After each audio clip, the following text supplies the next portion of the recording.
Hello, future Jamie here to send you a little message. I just want to say I'm so sorry about the sound of today's video. I know it's not at the same quality as it normally is. Unfortunately, my mic broke in the middle of today's video, so I had to resort to using my camera sound, which is just not as great, but you can still hear me, which is what counts. Hope you enjoy the video, and I just bought a new mic, by the way, so we're good to go for the next one. Hello everybody, welcome back to my channel. Today we are going to be doing a 5 best and 5 worst, one of my favorite series that I have here on my channel. By the way, if you have not seen all of my 5 best and 5 worst, I do have a playlist that has every single video that I've done in this series, and there's quite a few of them, so I'll link that down below in case you want to check it out. So for today, we are going to be talking about my 5 favorite products and my 5 least favorite products from Natasha Denona. Now, I really wanted to tackle Natasha Denona because as a brand that's, you know, pretty pricey, some of her palettes range all the way up to like $300 Canadian, which is crazy. You kind of have to wonder what products from her lineup are worth checking out and which products are not worth checking out. So I hope that you guys are gonna enjoy today's video. I would love to get your thoughts in the comments. What are your thoughts on Natasha Denona as a brand in general?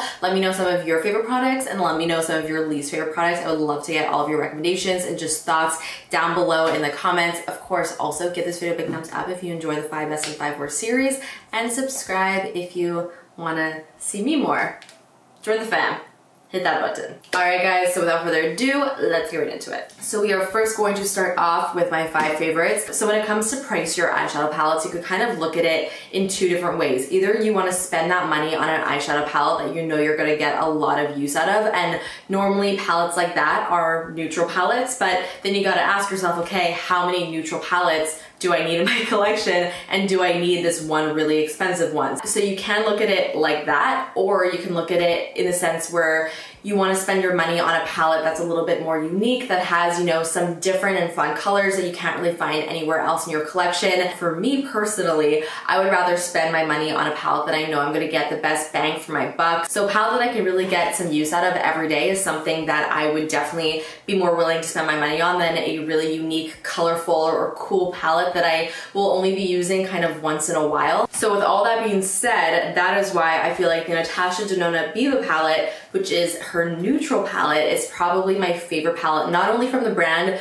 but honestly probably one of my top 3 palettes that I have in my collection. At the end of the day, we all love a good neutral palette, and I feel like having a really good quality neutral palette is something that's worth kind of spending a little bit more money on, because this is a palette that definitely contains a lot of the basics that you would use, not just with the other colors that are in this palette, but with other eyeshadows as well. You have your basic browns, you have like a cool tone brown, some warm tone browns, a basic matte black that is a really beautiful, very intensely pigmented matte black. You have some great transition shades and some other pretty like cool tone and warm tone mattes, and those matte shades are so necessary for pretty much every single eye look that you do. And so to have an eyeshadow palette that has those basics that are really great quality is definitely something that I think is worth checking out. Not only are the mattes really great, but also the shimmers and metallics in here are really, really pretty. These are kind of what I like to call mature metallics. Mature metallics are those metallics that kind of give that little soft sheen to your lid, that have some beautiful sparkle,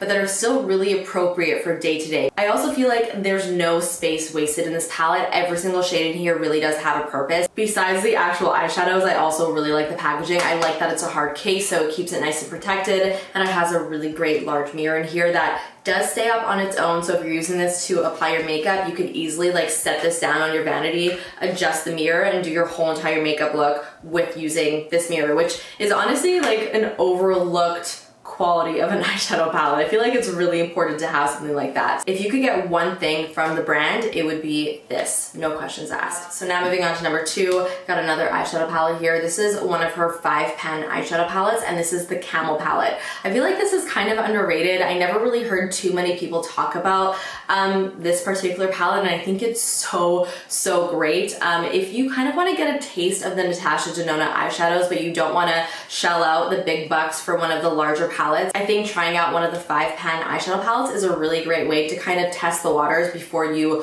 fully splurge and fully commit to a larger palette. So yes, this is another neutral palette. I know it's not the most exciting thing in the world, but this is another one of the palettes from Natasha Denona that I probably get the most use out of. This is a palette that I absolutely adore adore to travel with because it's so small and compact, and it really, again, kind of has everything that I need all in one palette to create my everyday look that I typically like to do on a day-to-day basis. So in this palette, you have 3 matte brown shades. You kind of have like a lighter brown, a mid-tone brown, and then a darker brown. And then you have 2 metallics, kind of like a bronzy gold, and then more of like a soft champagne. This champagne shade, by the way, is absolutely beautiful, not just on the eyes, but on the tops of cheekbones as a highlighter. It is such a pretty shade. It's very, very like smooth and glowy. There's a certain ease that comes with a smaller eyeshadow palette. When you don't have a lot of options, it's kind of nice because it just makes applying your eyeshadow really quick, simple, and easy. All right, so for number 3, we're gonna jump out of the eyeshadows. We'll come back to them a little bit later, but for now, I wanna talk about what is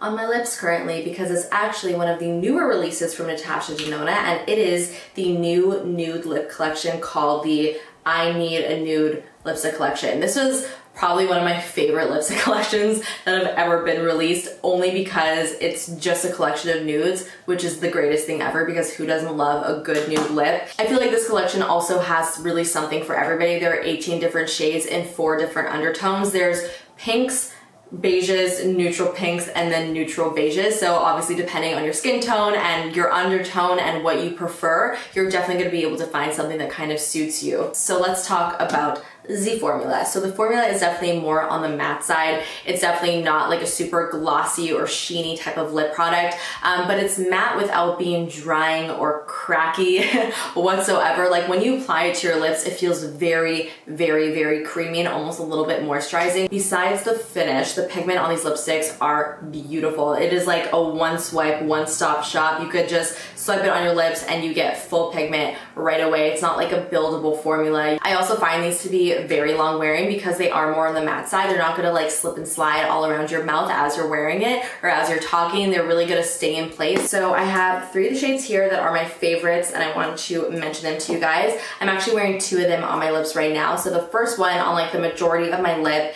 is this guy. This is 13NB Allison. NB stands for neutral beige. This is like the perfect just everyday nude that's not too light, not too dark, kind of right in the middle, at least for my skin tone, and it just is so beautiful. I love that it's not too pink. I love that it's not too beige. It really is like a great neutral color. And then right in the center of my lips, I'm wearing this guy, which is called 11NB Natasha, and this is a solid like neutral beige color. And then for kind of like a deeper nude, especially since we're in the fall time and I've been enjoying a little bit of a deeper lipstick, this is the shade 38 Sammy, which is so cute. That's actually my sister's name. And it's just a really pretty kind of like coffee brown color. By the way, if you're wondering what lip liner I'm wearing with these 2 lipsticks, it's the Makeup Forever 608 Limitless Brown Artist Color Pencil. Okay, moving on now, back to some eyeshadow, but not an eyeshadow palette. I wanted to talk about the Crystal Top Coats from Natasha Denona, which I feel like are kind of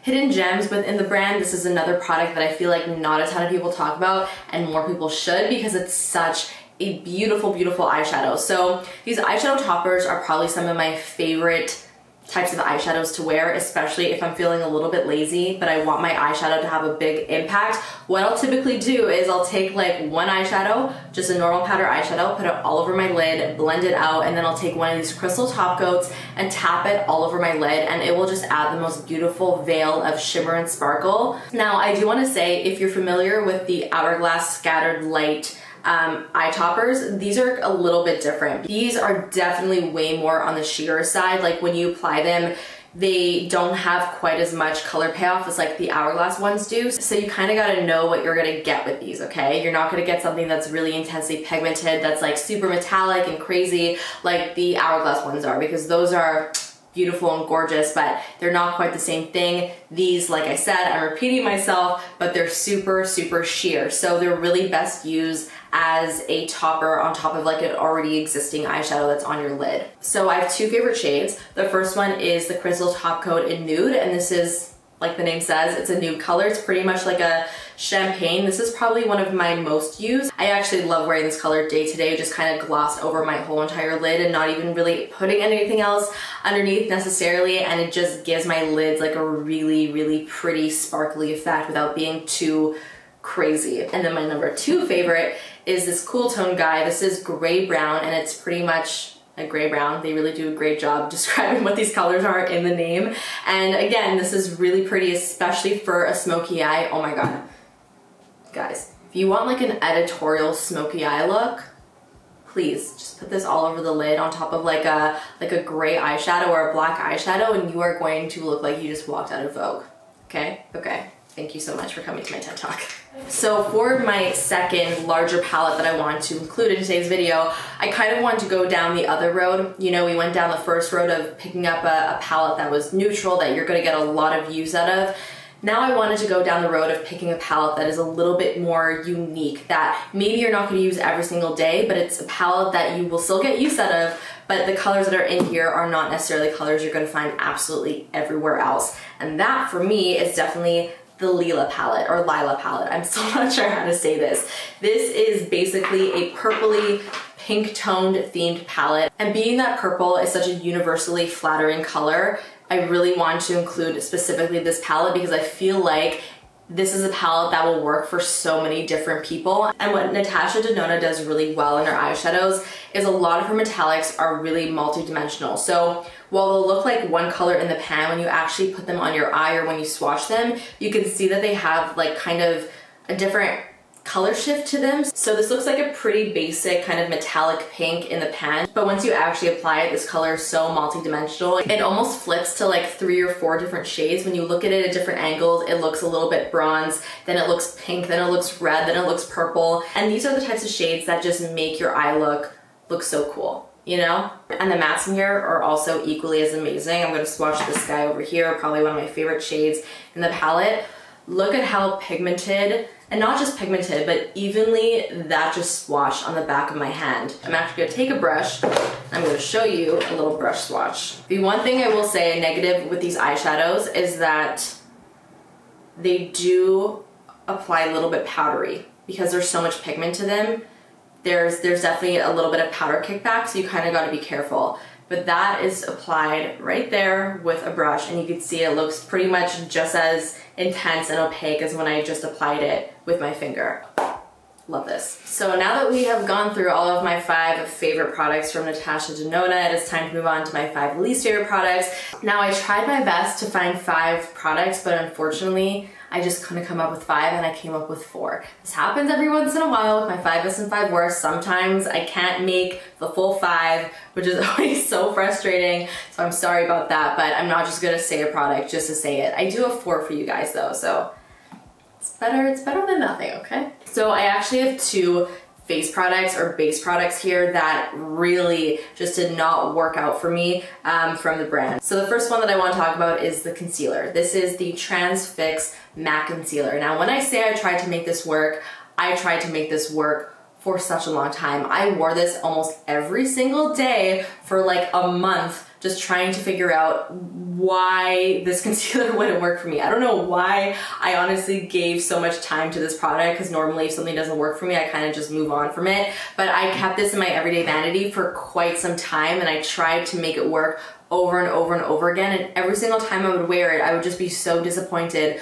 with the way my skin looked. Now, I will say I definitely have a drier skin type, so this is more of a matte product, which means if you have more of an oilier skin type, you may have a different experience than I did. But honestly, I don't even really know, because this product is so chalky, and that's really my main issue with it, that I don't really know, even if you were to have an oilier skin type, if this would totally work for you. I feel like, especially for a concealer, having such a dry, chalky consistency just isn't the best, especially with such a fine lined area like the under eyes. A formula like that is just going to cling and settle into all of the fine lines on the skin, which is just the worst. But besides that, the coverage on this stuff really isn't great, and it's not even like a concealer that it's like, okay, this is a great lightweight everyday concealer. No, I feel like it's trying to be a medium coverage concealer, but it's just not quite a medium coverage concealer. You know what I mean? Like the coverage just really isn't there. So overall, just not really a fan. Again, especially with base products, everybody's gonna have a very different experience. This was just mine, and it wasn't great. Okay, so the second base product that really just did not work for me is the Transfer Matte Pore Vanishing Matte Foundation. Now, when I actually first applied this product, I really loved the way it looked. I found that it made my skin look super smooth, but then, you know, after like even a couple minutes of wearing this foundation, it dries down to such a matte and dry consistency that it literally just looks like it's cracking off of your face. Like it settles in all the fine lines. It just makes your skin look extra, extra, extra dry. And I would like to say that it's not just because I have a drier skin type. I had a friend of mine try this who is very oily, and she actually experienced the same thing where it just got really dry and really cakey. I've used my fingers, I've used a brush, I've used a sponge. I've tried my best to make this work, and it just doesn't. It clings, it ages, and it just looks chalky, similar to the concealer. So I just feel like these are not the best, not my faves. All right, the next two products that I want to talk about, I actually do not have with me, unfortunately, which always sucks, but I will put a photo of the product here so you can see what it looks like. The first one is actually the new palette that Natasha Denona just released. It's called the Metropolis palette. So I had this palette physically, then I lost it. I don't know where it went. I used it like a few times and now I can't find it anywhere. I spent the last like 30 minutes before filming this video trying to find it. So I'm so sorry that I don't have it here with me. There's one reason why I don't like this palette and why I feel like it's just not worth picking up. It's not to say that the quality of this palette is bad, because it's not. I feel like there's not really any Natasha Denona eyeshadows that I feel like the quality is bad when it comes to the actual eyeshadow formula. The reason why I really don't like this palette and the reason why I feel like it's just not totally worth picking up is because the color story of this palette is so all over the place. It really just doesn't make much sense to me, which was very surprising because Natasha Denona is one of those brands where I feel like the color stories for the palettes are always so on point. Like I feel like they're really unique and cool, and they make sense. When I look at this palette, I cannot think of one look that I would be able to create with it, because the color story and the color placement is just so all over the place that it just doesn't even inspire me. It just simply overwhelms me. There's like weird greens and peaches. There's a one random red. There's two very random blues. It's like the token blue that is often put in like neutral palettes. And then you also have a lot of colors that are very similar to one another. Like there's a few shades in the palette which almost look like they're duplicated like 2 or 3 times. And I think the other Natasha Denona palettes, like the Lila Lila palette or the Sunrise or the Sunset, those palettes I feel like are so cohesive and they make total sense. When you look at them, like you're nothing but inspired. If you are totally inspired by this palette, then totally pick it up. Just for me, I feel like with the other palettes that she has, it's a little bit easier to work with. Now the last product I actually don't have here with me, not because I lost it, but because I gave them away, because I really, really did not like them. And they are the liquid lipsticks. Now actually when I first got these liquid lipsticks, because I did get them in PR, I was really excited because I thought that they were glosses and the colors were so beautiful. Then I realized that they were liquid lipsticks and I got slightly more disappointed, because rarely do I find a liquid lipstick that I absolutely love. Normally liquid lipsticks are too drying, they're uncomfortable, but then, you know, there are some formulas that work really well that aren't, you know, overly dry, so I gave them a fair shot. They're not that. Instead, they are a very, very, very dry liquid lipstick formula. They were pretty uncomfortable. I felt like they really dried out my lips. And because they were nudes, I feel like the nude shades made my lips look especially dry and cakey because it just dulled them out so much. Now, if you're looking for a matte product, I would totally just instead go for the lipsticks because they are comfortable and they're beautiful and they're plush and they're not drying and cracky. Alright guys, that is it for today's video. Those are my 5 favorite and my 5 least favorite products from Natasha Denona. I really hope that you guys enjoyed today's video. Please let me know in the comments some of your faves and least faves from the brand, and let me know what brand you'd like to see me do a 5 best and 5 worst on next. Of course, give this video a big thumbs up and subscribe if you're not subscribed already, and I'll see you guys in the next one. Bye!